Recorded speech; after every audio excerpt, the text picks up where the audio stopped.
Sina nga mutingog si kining Bishop David, kana si Bacani, mamunay mga maningog yun. At least ang atong Archbishop dire neutral kayo ang iyang statement. Nindot kayo atong Arsobispo. Pero sa Manila, polarized kayo sila in favor of kining the administration. Gitawag nila mga hudas tong 13 ka mga senador. Unsa na may nga nila karon? Padre Damaso. Pubida pa ita na eh. Mini, balik tas panahon sa sila katos Padre Damaso ba sa no limitang hiri mga igala. Huwa sa very corrupt kanang pare. Ngan lang Padre Damaso. That's from the side of the population whose feet are on the ground. Upadayon ta sunahan human sa mga pain. Okay, so dirita sa issue mga higala. Kagapon atong bisita si kani senatorial candidate ng former congressman o niya president sa Liberal Party Erin Tanyada. O niya samtang nagsige ko pangutana niya diha ko sa kung ano nga where I was right after all. There are two different worlds in this archipelagic country. Duha ka matang sa kalibutan sud sa usa ka nasod. Kalibutan sa I would describe them as elite o kalibutan sa mga tao nga ang tiil nagdapat sa yuta. Kuha ninyo. The reality on the ground, the world of those people who are aware of the reality on the ground, o karing kinabuhi sa mga elite nga, di sila kasabot o unsay kay tinuod nga kinabuhi. So, sa political kanang dimension, lahi ang ilang pagtanaw gyud. Katong kagahapon gipangutanan ako siya unsay iyang panahon sa administrasyon ni BBM o sa miaging administrasyon ni kanhi presidente Duterte. Ingon siya nga parihara. O kuno sa kakitag layong kalainan, impact mas murag he was on the side of favoring the Marcos administration tungod kay wala lagi human rights violation. Nagyapon kuno pero not as bad as katong panahon ni Digong human rights violation. So they are more focused on kanang mga principles ba nga gi-adapt ko na sa kinini ang liberal politics wherever you are. Unya climate change. Unya West Philippine Sea. Ilang nang stress. Unya ilang gi-glorify ang Okta research result nga dinagod kuan kanang dili na latest apan natabla si Tulfo o si Sara Duterte sa Okta research. Unya he was thinking og mo dagan si although pagkakaron may baliban nga di siya mudagan pagka presidente ang mayor sa Naga City. By the way, bago pa lang gideklarar nga highly urbanized city. Naga City mga higala. Ug mudagan may chance silang mudaog tandem si Leni Robredo ug si Rafi Tulfo or mag-iles ba sila si Leni ba mo busy si Tulfo ba mo presidente pero di na nila acceptable nga arrangement, so they would rather see a Robredo Tulfo tandem for 2028. Of course gi-qualify sa niya nga ug di matangtang ug di mo succeed ang impeachment against the Vice President. So kana mga higala nagpaila gina sa kalahi sa pananaw ba? Kay ug magisgot ta BBM compared to Duterte sa mga yanong lungsuranon. Akong describe nga mga tao nga ang tiil nagdapat sa yuta. Layo kay nagdiferensya. Layo as in layo gyud. In fact, si Sara Duterte is beneficiary sa pagmahal sa katawhan ngadto sa kanhi presidente. I mean, di man siguro tayo magdebate niya na gawas og nagpakabuta bungol ka na lang yun. Kay mo man ay reality. In fact, kanang impeachment ni Sara is because of that nga lison pildihon. So ilang gi-glorify ang resulta nga nakatabla na. Pero ang latest sa social weather station tells a different story mga higala. Kay sa side by side nga comparison presidente o vice presidente when it comes to kanang public ratings, trust rating mga higala, nako kayo diferensya. Ang trust rating sa presidente, net satisfaction is negative 15. All-time low sa tanang mga presidente nga nangagi sukad nagsugod ng survey sa kanini ang mga trust rating. Kani mo kina ubsan negative 15. Samtang ang sa vice presidente is plus 32. Plus 32. Kapin sa lubong og trust rating ang atong basihan. Now, na-breakdown sa mga areas. Well, di pa ta na kining satisfied ni Bongbong is 33%, dissatisfied is 49%.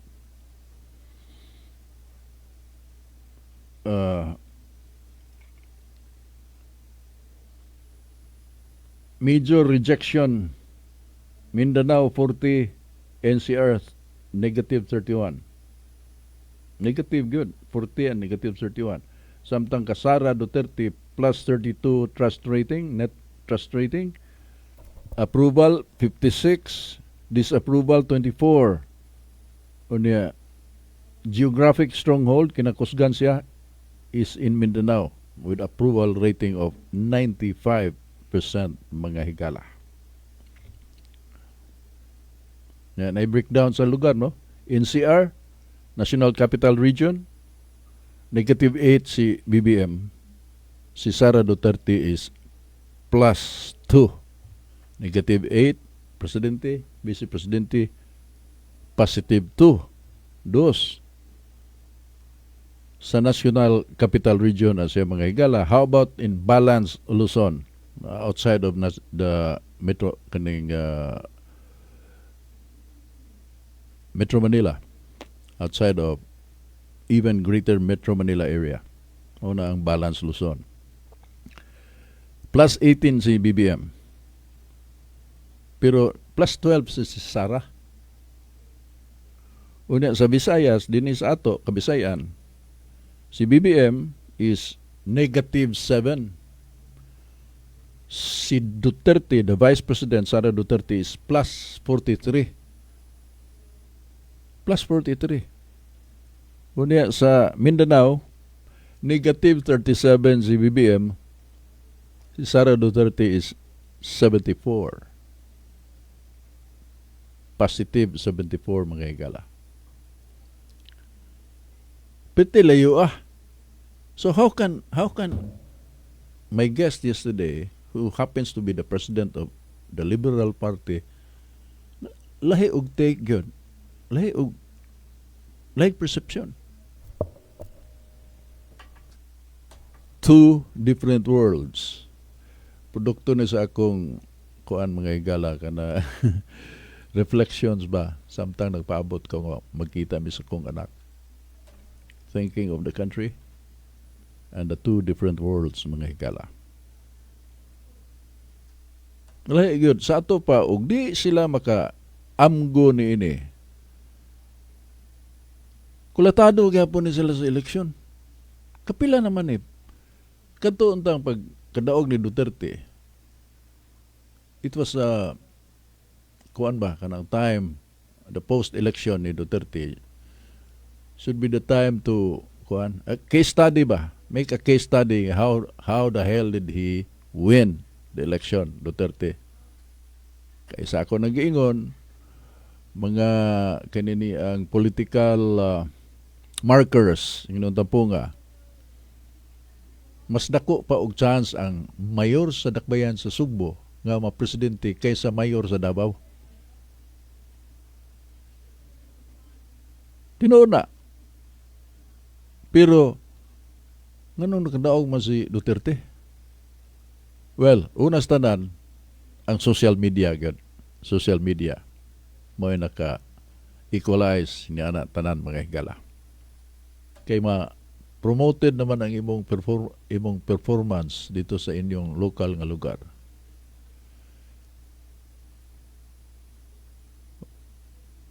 So it was phenomenal. Ingon ta po nga no, majority of the incumbent politicians during the time gikan sa senador, congressman, mayor, down the line, kapitan. Dito man sa pikas, wa man ni Duterte. Pero ang yanong lungsuranon dito, mga higala, ang ako yung ikahatag nga hulagway niya na katong dito lagi mi sa UP. Kuyog na ko si Ed Tamundong, attorney Ed Tamundong o si Birchman, puro abogado na yung mga alalay na ni kuan ganang amigo, alalay ni anhing attorney Ruben Canoy na mi pass nga makasud sa venue sa debate sa 2015 presidential campaign. Pag-abot dito sa dagang kayo, ako ang ihulagway ha. Kondominyo man ang atbang sa UP no karon, pero under construction pa na ni adto. Kanang nasa Akasya ba niya nabitaw na maligya sa una o kanang mga second hand nga mga ligid. Diha na nihilo na siya puloy kay dagang kayong mga kanang mga propaganda materials nga gipapilit ba, gibitay ana. So yelo na diyang dapita. Unya kanang sa Harold's Hotel dito nagtapok ang grupo ni Tami Osmeña, I think. Kay ang ilang gipromote dito Duterte Osmeña man. Osmeña for mayor, Duterte for president unya. Yellow gyapon ilang uniforme. So ang yellow color visible kayo. Dito sa unahan, padung sa kampo, sa Gururdo, na ang headquarter ni Grace Poe sa una. Kandidata man to siya, di ba? Grace Poe. Blue, sky blue ang ila. Light blue. Unya, gamartsa na sila paingon dito sa venue. Wa man ko kakita sa color ni Duterte. Atay, asa nagiunsa ni paghandle sa kampanya ni Duterte nga. Di man ug basihan na to ang kanabang visibility. Absent kayo Duterte. Pero dagan tao dito sa kuan wa kasud ba sa kanang koral bitaw sa UP. Ya gipang bitbit ba nga gilukot. Mutan ko unsa man na. Pagdayong sudan nako ba. Ingon nga. Kuan tapulin Duterte. Ablihi ko no. Pag-abli Duterte. Isunod sang uban nga tupad. Kana ablihin na ninyo. Tukat sus mabot dito sa kana bitong atbang sa eskwelahan sa Lahog. kanang kuang yun, kanang utlanan sa Barangay Lahog o sa UP, kana bang compound. Abot dito ang mga tao. Pagbukad puloy, lain-lain klase sa design, Duterte. I mean, why ko na dili organized, random kayo. Random kayo pero supporters ni Duterte. Kaya ba na kung mudaog yun? Right there and then, saan pagkapildi yan eh? Di na mapildi, bisag masaog, palit. Di, madaan ng mga tuhan nagpaliton. And I was right.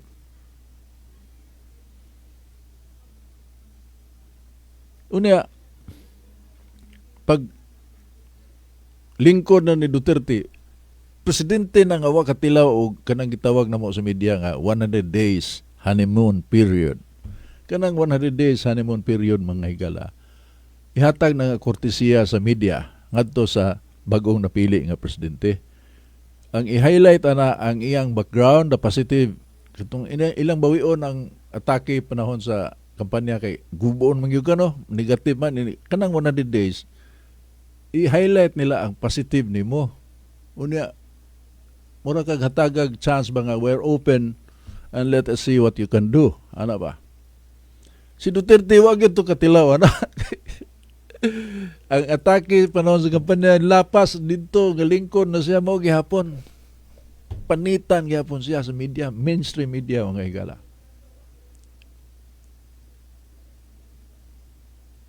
Pag diskurso niya tubangan sa Senado o sa Kongreso, inaugural speech niya, iya man giprangkahan ang nanambo nga wa may usan ako nga suportahan ako kay kaila dinhi anak gyud siya ba, di ba? You remember that? Naa sa video now if you want to review. So kulatado siya si Duterte all throughout his tenure as the President of the Philippines. Wa gyud siya lungi sa media mga higala. Pero ang katawhan,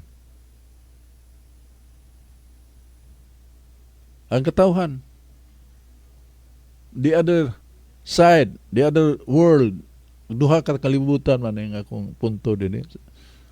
Two different worlds. Ang sa pikas, magbinasto si Duterte, mga tawa. Kay of course, komedya man gyud. Di man, pero sa pikas, layan gan suko sila, di to Ginoo, ano. Lahi sila og di lahi gyud, including the humor ba. Ang sense of humor is different. Katong ingon si Duterte nga padung kuno sa tuyang appointment sa Manila unya. Dugay siya moabot kay grabe kay traffic. Dihan ibaw niya nga diha day ang Santo Papa. Ang ingon niya nga tubangan sa media yun sa o mga tao. Uli ni to Santo Papa ay samok something like that. Nasuko ang apel sa simbahan to, suko kayo, pero it was he was trying to crack a joke. But anyway, that's how different the world is. The two worlds are. Lahi gyud. Now, bisan pa sa kulatado siya no sa mainstream media, pagkahuman niya pagka-presidente, exit unsa may net satisfaction rating niya sa iyang paglingkod pagka-presidente, overall assessment sa entire niya nga unong katuig pagka-presidente, 80 kapin, 87 mga higala na 82 basta kay naara wa mo kanaog 80 plus ang satisfaction rating niya paggawas niya pagka-presidente. Ya, bagong administrasyon, continuity is supposed to be unity. Ang kana ba yang namutar ni Bongbong tungod na ni Sara? Ana ay mga loyalists dia, pero ang nakapadaog ni Bongbong og di mo mutuon ako, it's up to you no. Pero nakapadaog ni Bongbong si Sara Duterte gyud. Itong gibalik-balikan nila convincer nga running mate, di man ta nabudagan. Kaning ako mga higala, facts, okay? These are facts which ang akong bisita kagapon, in fairness to him, wala ba din hindi sa di ko nung mutuog facts ang mga DDS. Ana ilang pagtanaw. Bisan ko og abogado nga DDS mabugo. Panatik nga DDS good. That is not true, pero what can you do ug mauna ilang perception? And I always remember, perception is everything in national politics, mga higala. So, unsa may gidangatan, pag midterm election, panahon pa ni Duterte, despite nga wa say mga kongresista na niya ang iyang PDP laban nga partido, moribund political party. Nabuhi, nang hambog na sa mga PDP laban, nahambugiro na sa mga kagaral. Ang mga PDP laban nga, hambugiro na kayo na sila ko na nakapadaog. Well, in a way, yes, kay mo may gisakyan ni Duterte nga partido aron ma-officially recognize siya as a candidate. Midterm election. Kato si Erin, kandidato to, sila si Dilima, sila Chel Jokno, 8 diretso. Kinalang ang 8 diretso jud lingkod kadaog yon. Unsay nahitabo gisumpayan 8 diretso sa Inodoro. Mo gyud nahitabo 8 diretso sa Inodoro gyud mga higala.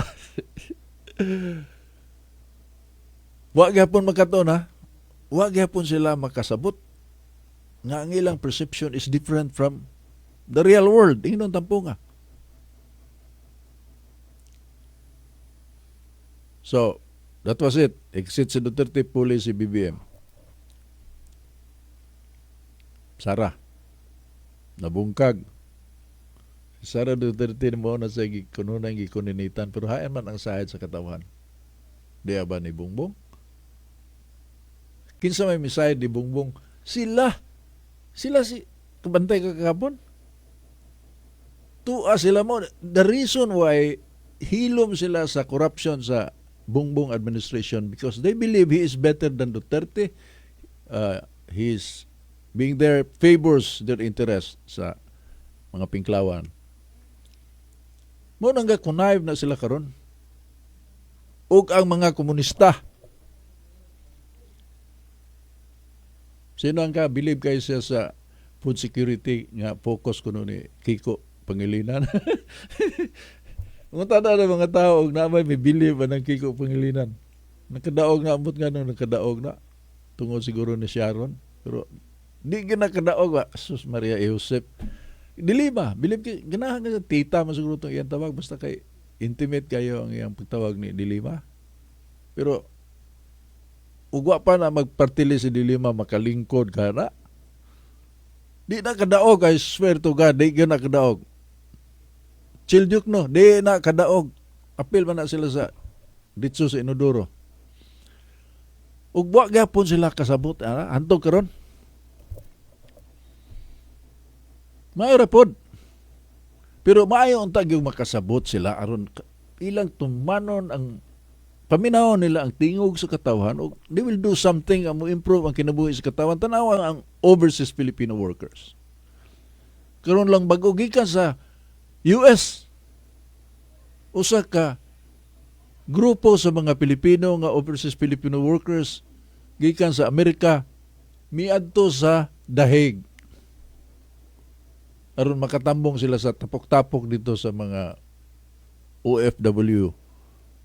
O nanahimo naman ang Duterte Street kanang part of The Hague nga anak sila magtapok. Miadto dito na sa video bago lang nangabot. Kinsa may politiko nga gingon ana pag kanang pangga sa katauhan. I said, this is a case study in politics, mga higala, political science. Kami atong pagkadaog ni Binay, amo man tong gihilingan nung nakadaog man eh. Ang promde ato kami sarili ito, mag-analyze o nga nung nakadaog man eh. So, nangita big data to to find out kay kuan mo guna this is kanunay ka magtuon ba kung sa dagan sa politika. Sila naman sila think tank and they're proud to come from kanang prestigious universities, Ateneo, UP. Kanang ilang gidayeg-dayeg nga political analyst nga expert kuno si Rolando Llamas. Pagkabugo na lang ambot. Pero believe sila ha? Believe sila sa analysis. Wa pa na kapadaog og kandidato, sige na kanang iyang pang-endorse, hagbong. Pero pastorya, political analyst, expert. What? Di na mamungaw. Unsa tanawa ra gud ang duha ka kalibutan mga higalap. Kalibutan sa mga yanong lungsuranon o kalibutan sa elite. Not necessarily nga dato na sila kanang moingon tag elite na mga social climber ya. Naningkamot unya naa sa circle of kanabang social ba? Pa social mga pretenders. Because how can you, I mean, klaro man kay na, kita man kay na, tanawa ra gud Senado, katang kagubot karon sa Senado. Without any political color, just based on their kanabang capability. Kinsa may imong pilion, si Cayetano or si Soto? Wa pa'y labot ang performance.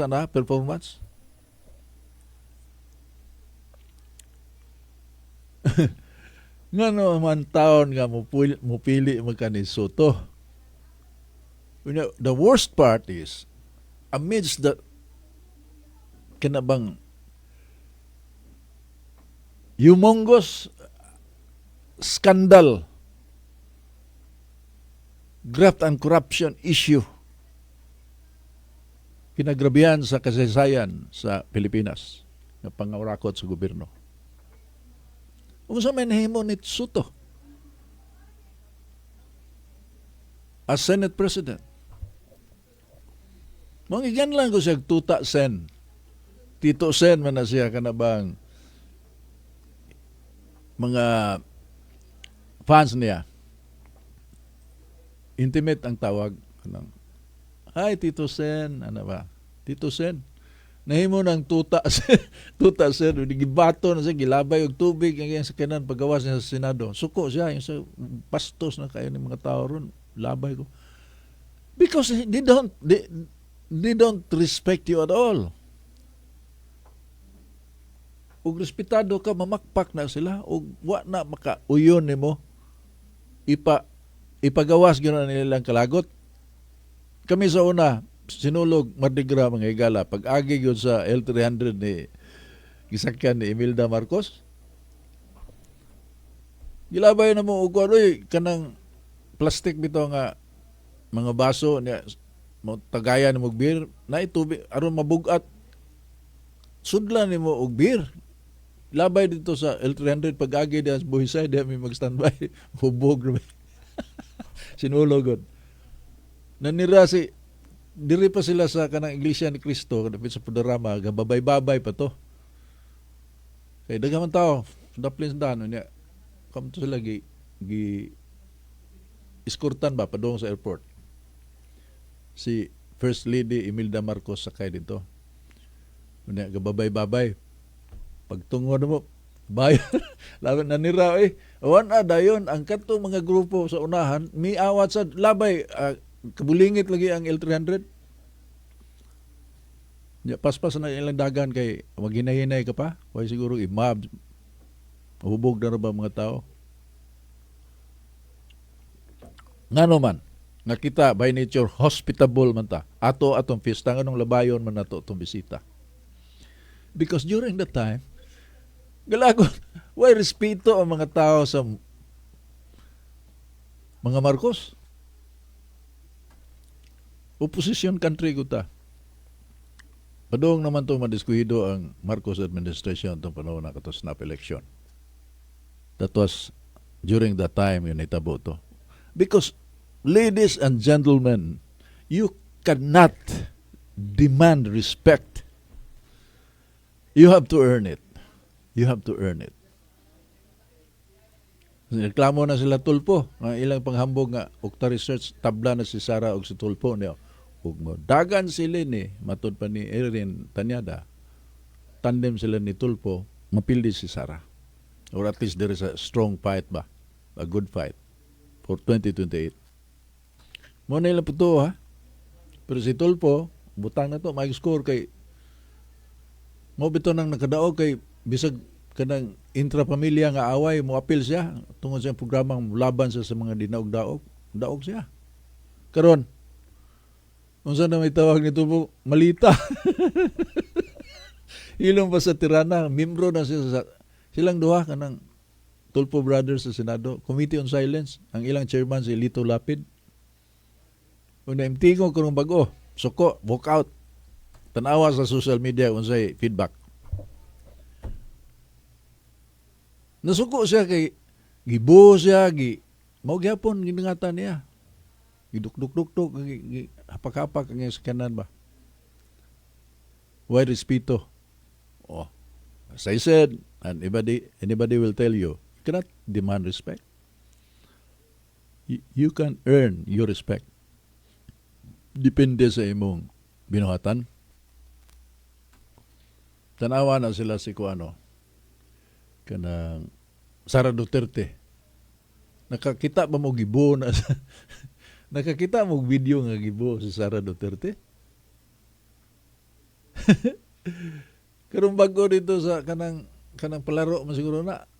Palarong pambansa ba na dito sa Mindanao? Unsa may singgit sa crowd? Di ba na political rally? Kani mga higala naghulagway ni sa kanang kahimtang sa atong nasod.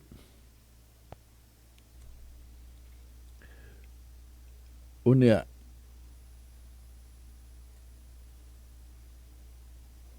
you are dealing with politicians nga out of touch with reality. They are really out of touch with reality. So, saan magkasulbad? May itong mga technocrats kay tanaw rin na sila sa data. Pero they're not as powerful as the politicians. Kana mga advisors, economic advisors, ug moingon ang presidente nga di na to natumanon, matuman man ang presidente. Ikaw mo advise lang ka. Bisan pag mainglaki ka. So, unsaon na nato asa man tapadong na in that situation out of touch with reality ang mga naa sa gobyerno. Dugangan pa ning mga pare puragaba. Na usa ka pare nga SBD gapakauaw ganaamot og unsay aksyon na sa SBD nga. SBD is a low key unya. Taas og standard when it comes to kana bang the mission to re-evangelize.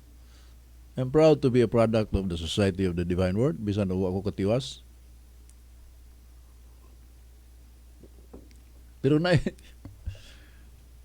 unsa na sila oy. Unfortunately, these people bisan pa og wa sila makasapi. Ginganlan na sila malita. Kana bang gidudahan nga nakadawat gyud malita kay nganong lahi man sila baruganan. Itandi na mo. Mga yanong lungsuranon, lahi man siya baruganan, oy. Itandi na mo. Nakadawat gyud malita. Apo na paita ana. Wag gyud ka kadawat because panilitan ka to si Erin kinini ang Tanyada. I was looking at his face. I observed him. He was honest. He was sincere in what he was talking about. Ang iyang conviction na pero out of touch with the reality. That's his problem. So niya, og yun anak ka kaya prinsipyo ka, walang matunaw imong prinsipyo kay imong basihanan. Huwag ka magdapat sa yuta. Pero sincero ka. Una nga nila na nakaog malita tungkol sa iyong di mao nga pag interpretasyon. But unfair kayo na, pero what can you do? So na mutingog si kining Bishop David, kana si Bacani, mamunay mga maningog yun. At least ang atong Archbishop dire, neutral kayo ang iyang statement. Nindot kayo. Atong Arsobispo. Pero sa Manila, polarized kayo sila in favor of kining the administration. Gitawag ko nilang mga hudas tong 13 ka mga senador. Unsa na may nga nila karon? Padre Damaso. Pubida pa ita na eh. Mine, balik tas panahon sa sila katos Padre Damaso ba sa no limitang hiri mga igala. Huwa sa very corrupt kanang pare. Ngan lang Padre Damaso. That's from the side of the population whose feet are on the ground. Upadayon ta sunahan human sa mga